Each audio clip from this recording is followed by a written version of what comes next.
Alright, so we have two more problems left to finish from the Lagrange multiplier applications. And so these are both going to be special types.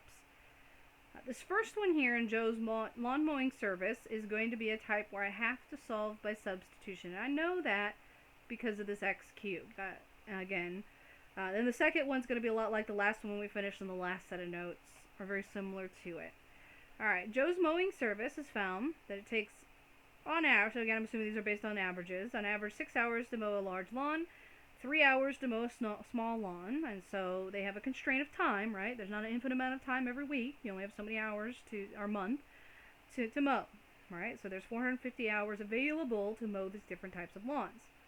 He estimates that if they mow X large and Y small, again based on their prices and cost, this is the profit. Alright, so the profit equation, again, because of that cube, I know it's not going to be a linear case. I'm going to have a quadratic. And so we will not be able to use a matrix in this case.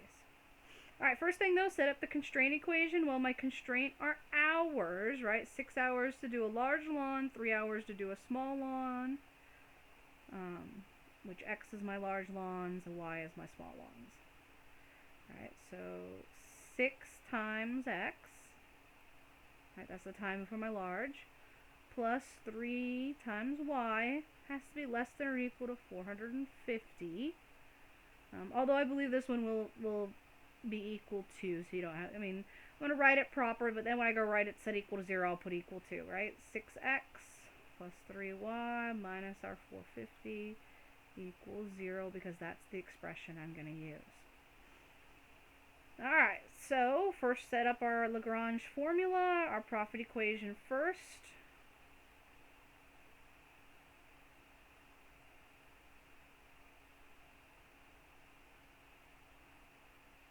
And then plus our lambda times that constraint set equal to 0.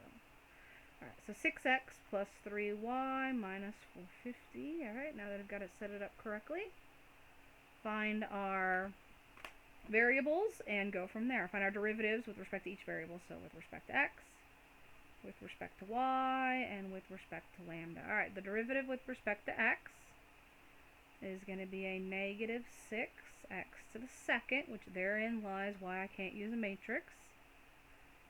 1,830, zeros out, zeros out, zeros out. Alright, then plus lambda times 6, set equal to 0. Alright, the derivative with respect to y, zeros away, negative 12y, minus 120, lambda times 3, and then my last equation is just my constraint.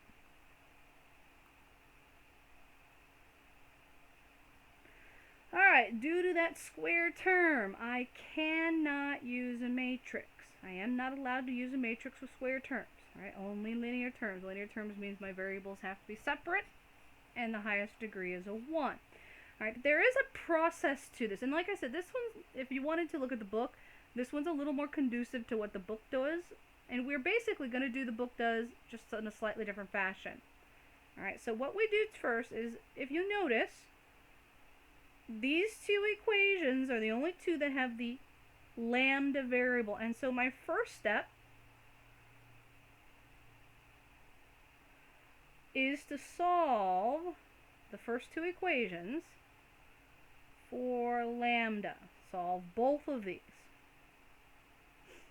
Alright, and so I'm going to go do that here below. Alright, I'm actually going to give myself a little more room.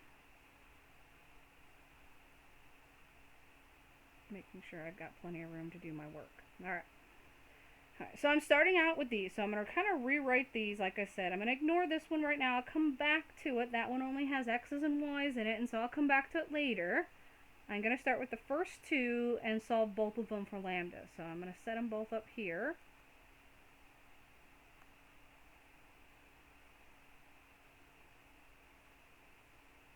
So all I'm doing is rewriting them right now. Alright, so I have a little more room to do my algebra. Alright, I'm holding off on the lambda derivative till later. Alright, so I'm going to solve both of these for that lambda variable.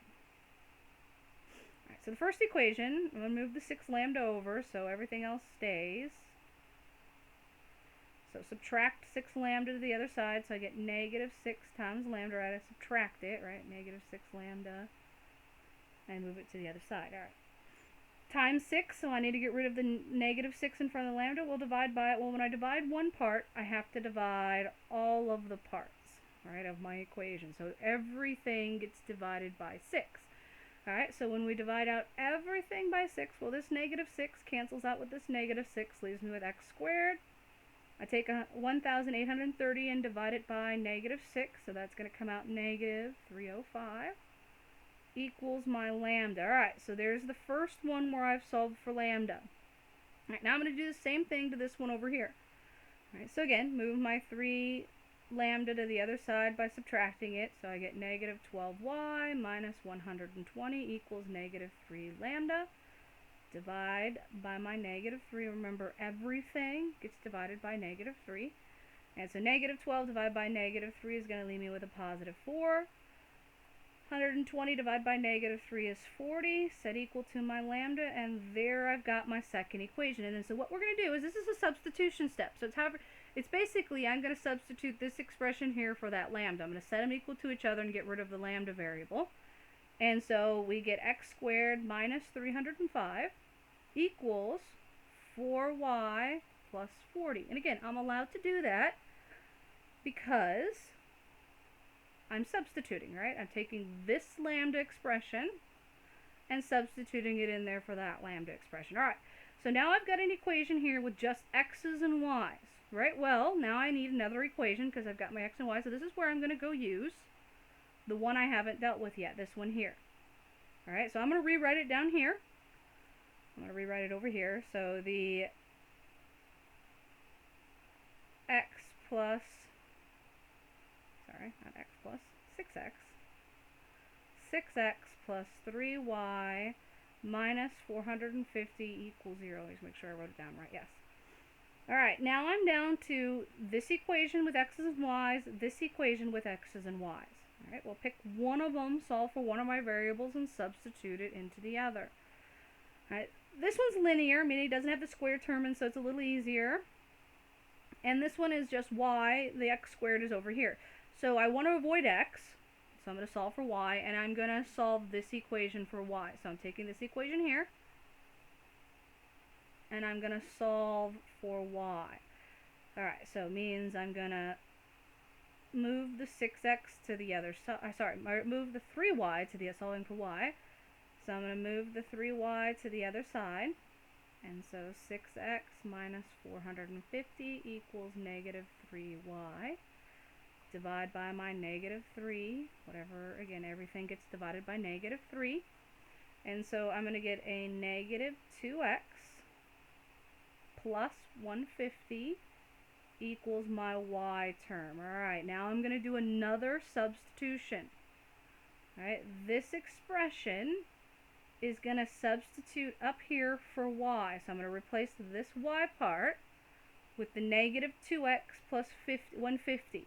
Alright, that's what's going in here. So x squared minus 305 equals 4 times my negative 2x plus 150, right? That's what my y value was equal to, so that's what I'm replacing. And then don't forget, there's still that plus 40 doesn't go anywhere. Alright, now I simplify this expression and solve for x. This is a quadratic, so I'm going to simplify it and set it equal to 0 to solve. First thing, distribute your 4, so this side doesn't change.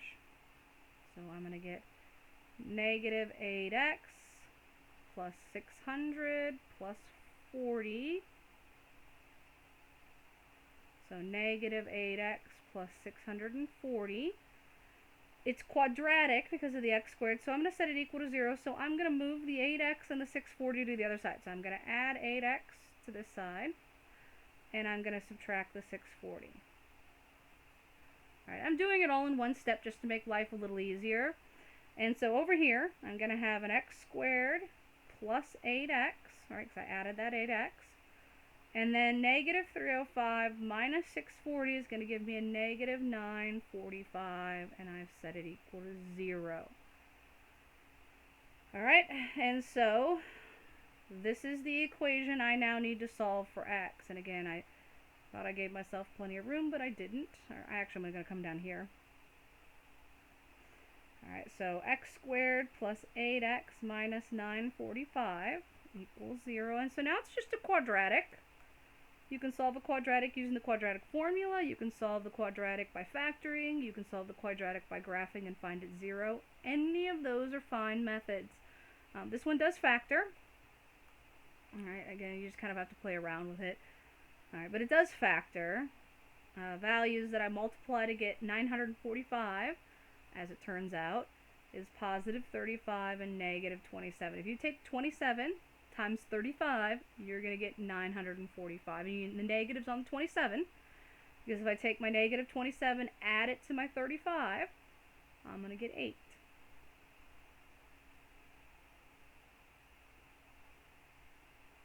Alright, which means I have two answers. I have x equals negative 35 or x equals positive 27. Alright, but only one of those makes sense, right? My x values represents the number, right? That's my x value. That's my y value, right? F represents lawns. I can't have negative lawns. That doesn't make any sense. And so the only answer that really makes sense is 27, alright? So 27 is the number of large lawns. Well, how do I figure out the number of small lawns? Well, remember, over here I've solved for y. And so take your x value, plug it in, and find your y value. So negative 2 times 27 plus 150 will give me out my y value. And so when you multiply that out, alright, so it's to their benefit to mow more larger lawns. Alright, 220. Alright, and then the maximum profit is you plug those values into the profit equation. Alright, that would be the original one set in the original problem. If you do, I believe that should come out to $3,228 is the profit.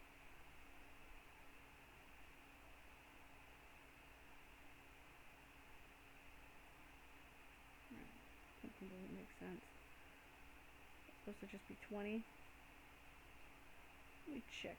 Plugging that into my calculator. Give me a second. That one didn't make any sense. I must have wrote that down wrong.